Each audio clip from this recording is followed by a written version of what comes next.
उत्तरम यत् समुद्रस्य हिमाद्रिश्चैव दक्षिणम ವರ್ಷಂ ತದ್ ಭಾರತಂ ನಾಮ ಭಾರತೀಯತ್ರ ಸಂತತಿ. ಅಂದರೆ ಉತ್ತರದಿಂದ ಸಮುದ್ರದವರೆಗೆ, ದಕ್ಷಿಣದಿಂದ ಹಿಮಾಲಯ ಪರ್ವತದವರೆಗೆ ಇರುವಂತಹ ದೇಶವೇ ಭಾರತ.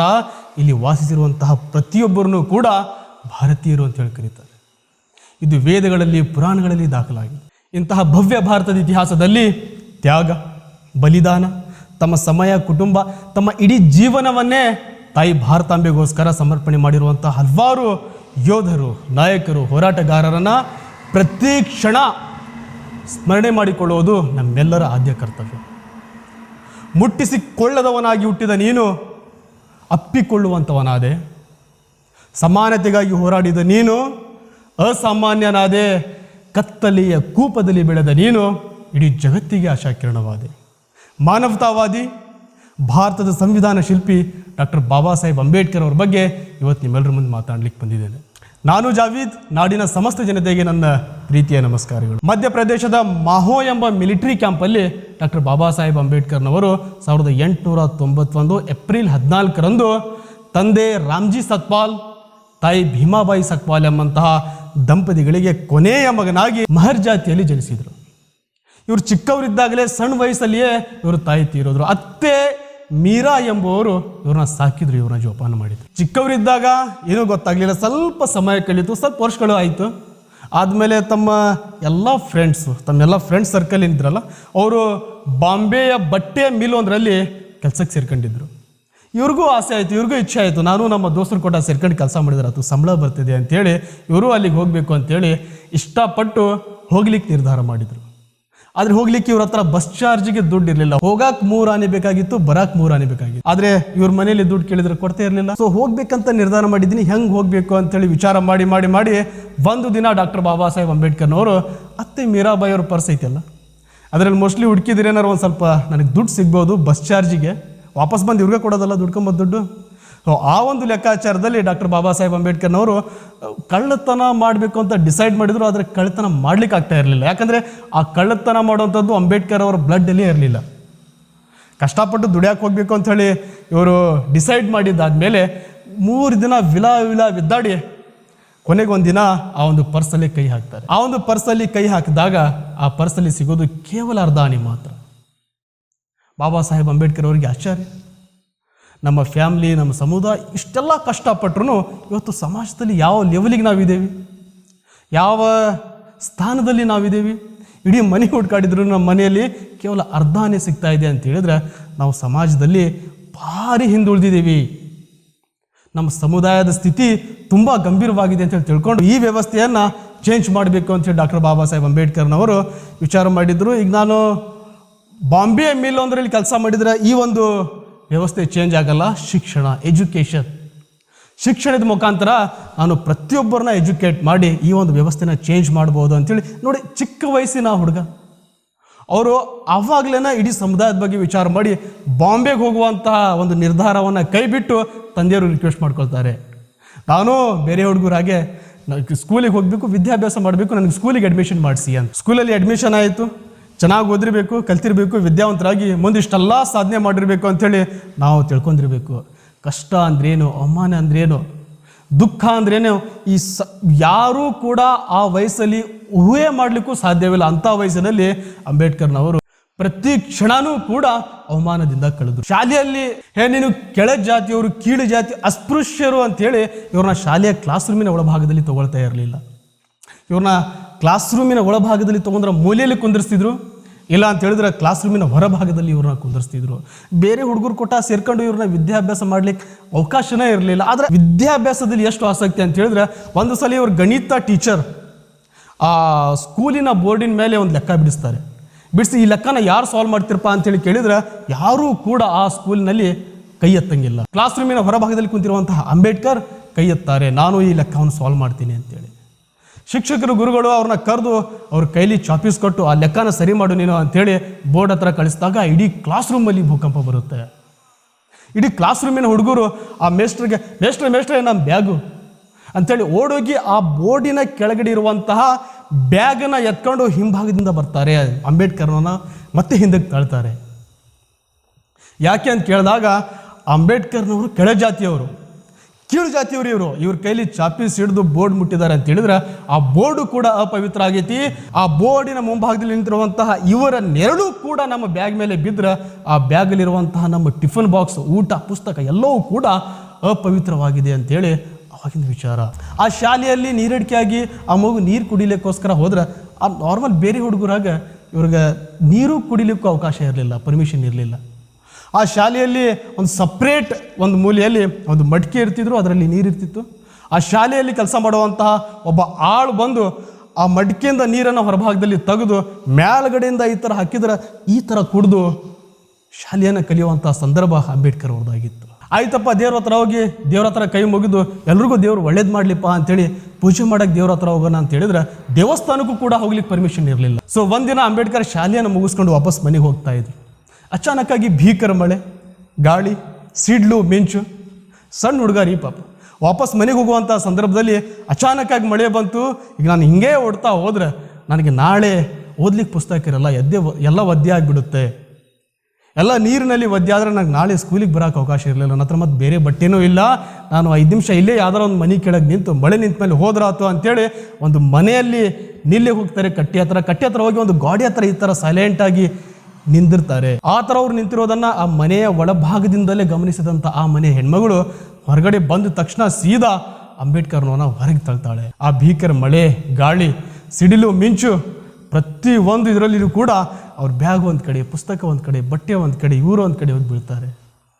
ಎದ್ದಂತ ಯಾಕೆ ಅಂತ ಕೇಳಿದಾಗ, ನೀ ಕೆಳ ಜಾತಿಯವನು, ಕೀಳು ಜಾತಿ ದಲಿತರು ಹುಡುಗ, ನೀನು ನಮ್ಮ ಮನೆ ಹತ್ರ ಬಂದು ನಿಂತಿದ್ಯಾ, ಗಾಡಿಗೆ ಟಚ್ ಆಗಿದೆಯಾ, ನಿನ್ನ ಗಾಡಿ ಸಮೇತ ನಮ್ಮ ಇಡೀ ಮನೆ ಅಪವಿತ್ರ ಆಗಿದೆ ಅಂತೇಳಿ ಶೋಷಣೆ ಮಾಡ್ತಾರೆ. ನೋಡಿ, ಸಣ್ಣ ವಯಸ್ಸಿನಲ್ಲಿ ಯಾವ ಹುಡುಗ ಏನು ನೋಡಬಾರ್ದು ಆ ಒಂದು ಸಂದರ್ಭದಲ್ಲಿ ಅಂಬೇಡ್ಕರ್ ಅವರು ಬೆಳೆದು ಬಂದರು.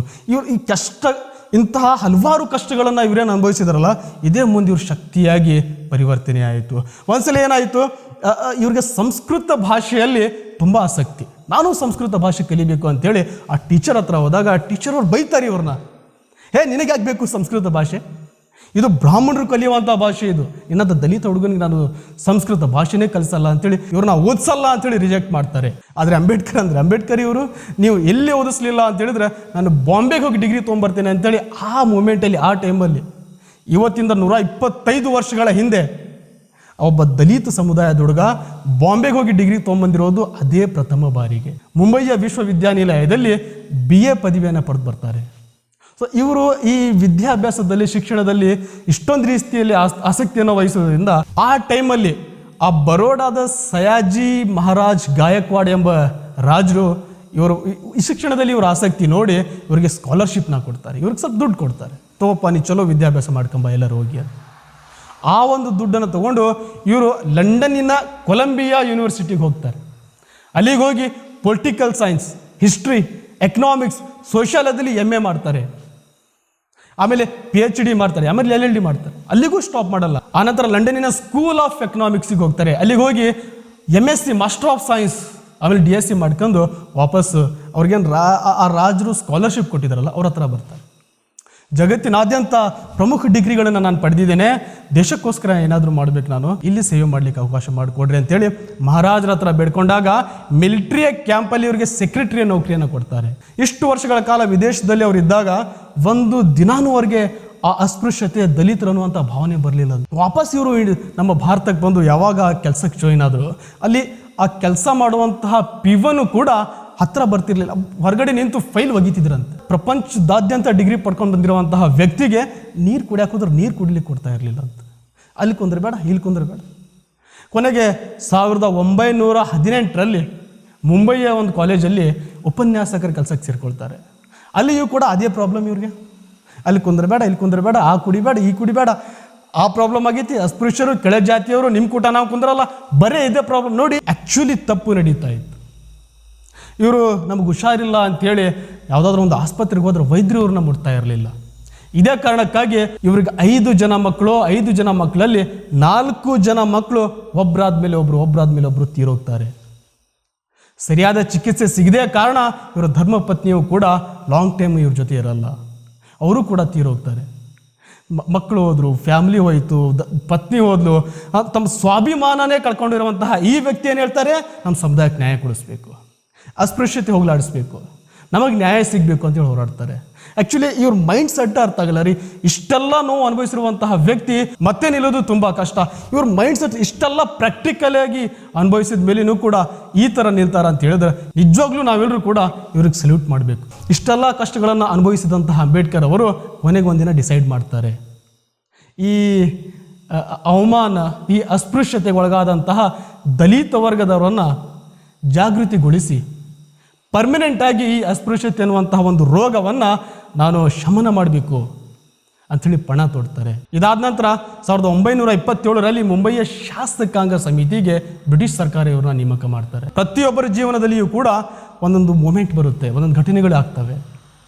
ಈ ಒಂದು ಘಟನೆಯಿಂದ ಡಾಕ್ಟರ್ ಬಾಬಾ ಸಾಹೇಬ್ ಅಂಬೇಡ್ಕರ್ನವರು ಇಡೀ ದೇಶಕ್ಕೆ ಪರಿಚಯ ಆದರು. ಯಾವ ಘಟನೆ ಅಂತ ಹೇಳಿದ್ರೆ, ಈ ಚೌಡಾರ್ ಎಂಬ ಒಂದು ಕೆರೆ ಇತ್ತು, ಪಬ್ಲಿಕ್ ಪ್ರಾಪರ್ಟಿ, ಅದು ಸಾರ್ವಜನಿಕ ಪ್ರಾಪರ್ಟಿ, ಯಾರ್ದೇನು ವೈಯಕ್ತಿಕ ಆಸ್ತಿ ಅಲ್ಲ, ಸಾರ್ವಜನಿಕ ಕೆರೆ.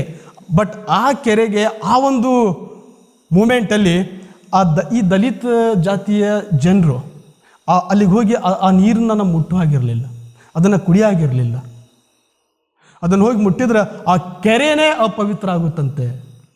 ಸೊ ಈ ಥರ ಒಂದು ಅಸಮಾನತೆಯನ್ನು ನಾನು ಸರಿ ಮಾಡಬೇಕು ಅಂತ ಹೇಳಿದ್ರೆ ಈ ಚೌಡಾರ್ ಕೆರೆಯನ್ನು ಮುಟ್ಟುವಂಥ ಚಳುವಳಿಯನ್ನು ಡಾಕ್ಟರ್ ಬಾಬಾ ಸಾಹೇಬ್ ಅಂಬೇಡ್ಕರ್ನವ್ರು ಹಮ್ಮಿಕೊಂಡ್ರು. ಸುಮಾರು 10,000 ಫಾಲೋವರ್ಸ್ ಜೊತೆ ಸೇರಿಕೊಂಡು ಆ ಚೌಡಾರ್ ಕೆರೆಯ ನೀರನ್ನು ಪ್ರಥಮ ಬಾರಿಗೆ, ಇತಿಹಾಸದಲ್ಲಿಯೇ ಪ್ರಥಮ ಬಾರಿಗೆ ಆ ಚೌಡಾರ್ ಕೆರೆಗೆ ಹೋಗಿ ಆ ನೀರನ್ನು ಮುಟ್ಟಿ ನೀರನ್ನು ಕುಡಿಯುವಂತಹ ಕೆಲಸ ಮಾಡ್ತಾರೆ. ಮಾಡಿದ್ದೇ ತಪ್ಪು. ಆ ಚಳುವಳಿಯಲ್ಲಿ ಭಾಗವಹಿಸಿದಂಥ ಪ್ರತಿಯೊಬ್ಬರನ್ನೂ ಕೂಡ ಹೊಡೆದು ಆ ಕೈಕಾಲು ಮುರಿದು ಅಷ್ಟಕ್ಕೆ ಸಾಲದೆ ಆ ಕೆರೆ ಹತ್ರ ಹೋಗಿ ಪೂಜೆ ಪುನಸ್ಕಾರ ಮಾಡ್ತಾರೆ. ಆ ನೀರು ಅಪವಿತ್ರ ಆಗೈತಿ, ಇದನ್ನು ಶುದ್ಧೀಕರಣ ಮಾಡಬೇಕು ಅಂತೇಳಿ ಅಲ್ಲಿ ಪೂಜೆ ಪುನಸ್ಕಾರ ಮಾಡಿ ಹವನ ಎಲ್ಲ ಮಾಡ್ತಾರೆ. ಇದಾದ್ಮೇಲೇನು ಅಂಬೇಡ್ಕರ್ ಅವರು ನಿಲ್ಲಲ್ಲ. 1930ರಲ್ಲಿ ನಾಸಿಕ್ನ ಕಾಳೆರಾಮ್ ದೇವಸ್ಥಾನದಲ್ಲಿ ಇವರಿಗೆ ಪ್ರವೇಶ ಇರಲಿಲ್ಲ. ಇವರು ಆವಾಗ ಸುಮಾರು 15,000 ಜನ ಫಾಲೋವರ್ಸ್ ಜೊತೆ ಸೇರಿಕೊಂಡು ಆ ಕಾಳರಾಮ ದೇವಸ್ಥಾನದಲ್ಲಿ ಪ್ರವೇಶವನ್ನು ಮಾಡಿ ದೇವರಿಗೆ ಪೂಜೆಯನ್ನು ಸಲ್ಲಿಸುವಂಥ ಕೆಲಸ ಮಾಡಿದರು. ಆವಾಗ ಡಾಕ್ಟರ್ ಬಾಬಾ ಸಾಹೇಬ್ ಅಂಬೇಡ್ಕರ್ ಅವ್ರ ಜೊತೆ ಆ ದಲಿತ ಸಮುದಾಯದವರು ಎಲ್ರಿಗೂ ಕೂಡ ನಾವು ಈ ಸಮಾಜದಲ್ಲಿದ್ದೀವಿ, ನಮಗೂ ಈ ಥರ ಹಕ್ಕುಗಳು ಇರ್ತಾವೆ ಅಂತೇಳಿ ಪ್ರಥಮ ಬಾರಿಗೆ ಪರಿಚಯ ಮಾಡಿಸ್ಕೊಟ್ರು. ಆ ಅನುಭವ ಬಂತು, ನಾವು ಈ ಸಮಾಜದಲ್ಲಿದ್ದೀವಿ ಅಂತೇಳಿ. ಆನಂತರ 1930ರಿಂದ 32ರವರೆಗೆ ಲಂಡನ್ನಿನಲ್ಲಿ ದುಂಡು ಮೇಜಿನ ಸಮ್ಮೇಳನ ಅಂತ ನಡೀತಾ ಇತ್ತು. ಆ ಒಂದು ಸಮ್ಮೇಳನದಲ್ಲಿ ಡಾಕ್ಟರ್ BR ಅಂಬೇಡ್ಕರ್ನವರು ದಲಿತರ ಪ್ರತಿನಿಧಿಯಾಗಿ ಭಾಗವಹಿಸಿ ನಮ್ಮ ದಲಿತರಿಗೋಸ್ಕರನೇ ಪ್ರತ್ಯೇಕ ಮತದಾನದ ವ್ಯವಸ್ಥೆಯನ್ನು ಕಲ್ಪಿಸಿಕೊಡ್ರಿ ಅಂತೇಳಿ ರಿಕ್ವೆಸ್ಟ್ ಮಾಡ್ಕೊಳ್ತಾರೆ. ಇವರು ರಿಕ್ವೆಸ್ಟ್ ಮಾಡ್ಕೊಳ್ಳೋದೇ ತಡ ಬ್ರಿಟಿಷ್ ಗೌರ್ಮೆಂಟ್ ಅದಕ್ಕೆ ಅಕ್ಸೆಪ್ಟು ಕೂಡ ಮಾಡಲಾಗುತ್ತೆ.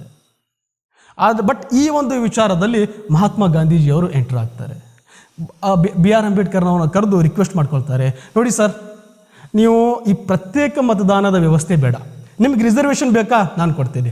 ಆದರೆ ಈಗ ಏನಾಗುತ್ತೆ, ಪ್ರತ್ಯೇಕ ಮತದಾನದ ವ್ಯವಸ್ಥೆ ಮಾಡ್ಕೊಂಡ್ಬಿಟ್ರೆ ನಮ್ಮ ಹಿಂದೂ ಧರ್ಮ ಒಡೆದೋಗುತ್ತೆ. ನಮ್ಮ ಹಿಂದೂ ಧರ್ಮ ಒಡೆದೋದಾಗ ನಮ್ಮ ಸ್ವಾತಂತ್ರ್ಯ ಹೋರಾಟಕ್ಕಾಗಿ ನನಗೆ ಕಷ್ಟ ಆಗುತ್ತೆ. ನನಗೆ ಸ್ವಾತಂತ್ರ್ಯ ಹೋರಾಟದಲ್ಲಿ ಬ್ರಿಟಿಷರ್ನ ಈ ಭಾರತ ಬಿಟ್ಟು ಹೊರಗಡೆ ಹಾಕಲಿಕ್ಕೆ ನನಗೆ ತುಂಬ ಕಷ್ಟ ಆಗುತ್ತೆ. ನೀವೆಲ್ಲರೂ ಕೂಡ ನನ್ನ ಜೊತೆ ನಿಂತು ಈ ಪ್ರತ್ಯೇಕ ಮತದಾನದ ವ್ಯವಸ್ಥೆ ಬೇಡ ಅಂತ ಹೇಳ್ತಾರೆ. ಬಾಬಾ ಸಾಹೇಬ್ ಅಂಬೇಡ್ಕರ್ ಇದಕ್ಕೆ ಒಪ್ಪಲ್ಲ. ಗೆದ್ದು ಹೋದ ಮೇಲೆ ಮಹಾತ್ಮ ಗಾಂಧೀಜಿಯವರು ಅಮರಣಾಂತಿಕ ಉಪವಾಸ ಸತ್ಯಾಗ್ರಹವನ್ನು ಕೈಗೊಳ್ತಾರೆ. ಅಂದರೆ ಅನ್ನ ಜಲ ಎಲ್ಲ ತ್ಯಾಗ ಮಾಡ್ತಾರೆ, ಏನೂ ಊಟ ಮಾಡಲ್ಲ, ನೀರು ಕುಡಿಯಲ್ಲ, ಊಟನೂ ಮಾಡಲ್ಲ, ಸತ್ಯಾಗ್ರಹವನ್ನು ಕೈಗೊಳ್ತಾರೆ ಗಾಂಧೀಜಿಯವರು. ಸೊ ಆವಾಗ BR ಅಂಬೇಡ್ಕರ್ ಅವ್ರ ಮೇಲೆ ಒತ್ತಡ ಜಾಸ್ತಿ ಆಗುತ್ತೆ. ಈ ಒಂದು ಸಂದರ್ಭದಲ್ಲಿ ಗಾಂಧೀಜಿಯವ್ರಿಗೆ ಏನಾದರೂ ಆದರೆ ಪೂರ್ತಿ ಬ್ಲೇಮು ನನ್ನ ಮೇಲೆ ಬರುತ್ತೆ, ನಿಮ್ಮ ಮೇಲೆ ಬರುತ್ತೆ ಅಂತೇಳಿ ಅಂಬೇಡ್ಕರ್ ಅವ್ರ ಮೇಲೆ ಒತ್ತಡ ಜಾಸ್ತಿ ಆದಾಗ ಆಮೇಲೆ ಅಂಬೇಡ್ಕರ್ ಅವ್ರಿಗೂ ಕೂಡ ಗಾಂಧೀಜಿಯನ್ನು ಕಳ್ಕೊಳ್ಳೋಕೆ ಇಷ್ಟ ಇರಲಿಲ್ಲ. ಇಂಥ ಮಹಾನ್ ನಾಯಕರು ರೀ. ದೇಶಕ್ಕೆ ಭಿನ್ನಾಭಿಪ್ರಾಯಗಳು ಬೇರೆ, ದೇಶದಲ್ಲಿ ಎಲ್ಲರೂ ಒಗ್ಗಟ್ಟಾಗಿ ಕೆಲಸ ಮಾಡೋದೇ ಬೇರೆ. ಸೊ ಈ ಒಂದು ಕಾರಣಕ್ಕಾಗಿ ಡಾಕ್ಟರ್ ಬಾಬಾ ಸಾಹೇಬ್ ಅಂಬೇಡ್ಕರ್ನವರು ಈ ಪ್ರತ್ಯೇಕ ಮತದಾನದ ಒಂದು ಹಠ ಏನಿತ್ತಲ್ಲ ಅದನ್ನು ಕೈ ಬಿಟ್ಟು ಗಾಂಧೀಜಿಯವ್ರ ಹತ್ರ ಮಾತುಕತೆಗೆ ಹೋಗ್ತಾರೆ.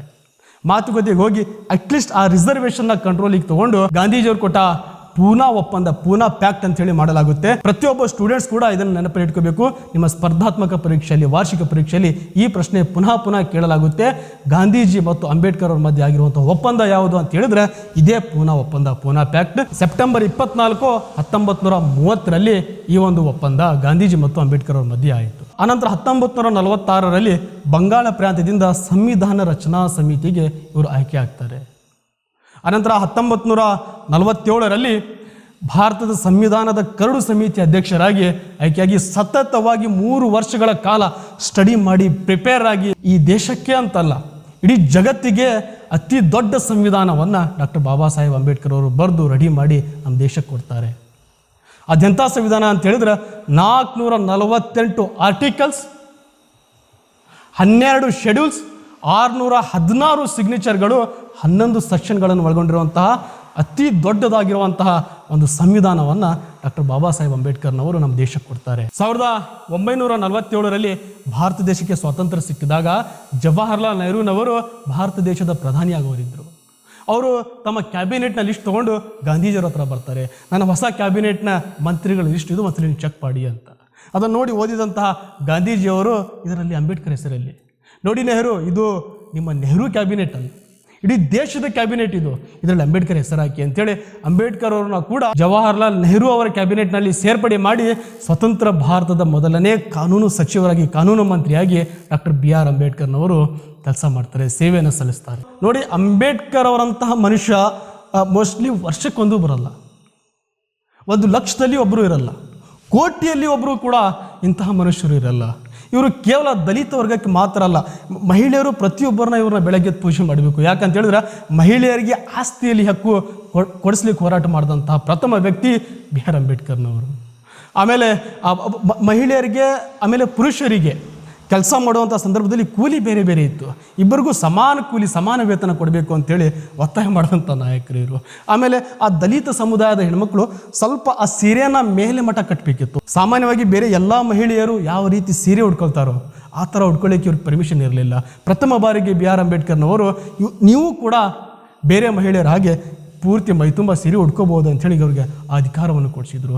ಸಾಮಾಜಿಕ ಸಮಾನತೆಗಾಗಿ ಏನು ಹೋರಾಟ ಮಾಡಬೇಕು ಪ್ರತಿಯೊಂದನ್ನು ಬಾಬಾ ಸಾಹೇಬ್ ಅಂಬೇಡ್ಕರ್ನವರು ಮಾಡಿ ನಮ್ಮೆಲ್ಲರಿಗೂ ಕೂಡ ಆದರ್ಶರಾಗಿ ಹೋಗಿದ್ದಾರೆ. ಇವರು ಈ ಬಾಲ್ಯ ಜೀವನದಲ್ಲಾಯಿತು ಇಷ್ಟೆಲ್ಲ ಡಿಗ್ರಿ ಪಡ್ಕೊಂಬಂದು ನಮ್ಮ ದೇಶದಲ್ಲಿ ಅನುಭವಿಸಿರುವಂತಹ ನೋವಿನಿಂದ ಮನನೊಂದು, ನಾನು ಹಿಂದೂವಾಗಿ ಹುಟ್ಟಿದ್ದೇನೆ ಬಟ್ ಹಿಂದೂವಾಗಿ ನಾನು ಸಾಯಲ್ಲ ಅಂತೇಳಿ ಬೇರೆ ಧರ್ಮಕ್ಕೆ ನಾನು ಹೋಗ್ತೀನಿ ಅಂತೇಳಿ ನಿರ್ಧಾರ ಮಾಡ್ತಾರೆ.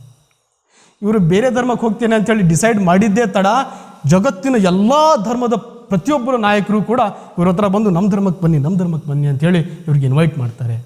ಇವರು ಯಾವ ಧರ್ಮವನ್ನು ಕೂಡ ಒಪ್ಪಿಕೊಳ್ಳದೆ ನಮ್ಮ ಭಾರತ ದೇಶದಲ್ಲಿ ಹುಟ್ಟಿ ಬೆಳೆದಿರುವಂತಹ ಬೌದ್ಧ ಧರ್ಮವನ್ನು 14 ಅಕ್ಟೋಬರ್ 1956ರಲ್ಲಿ ಸುಮಾರು 5 ಲಕ್ಷ ಫಾಲೋವರ್ಸ್ಗಳ ಜೊತೆ ನಾಗ್ಪುರದಲ್ಲಿ ಬೌದ್ಧ ಧರ್ಮವನ್ನು ಮನಸ್ಸಿಂದ ಒಪ್ಕೊಳ್ತಾರೆ.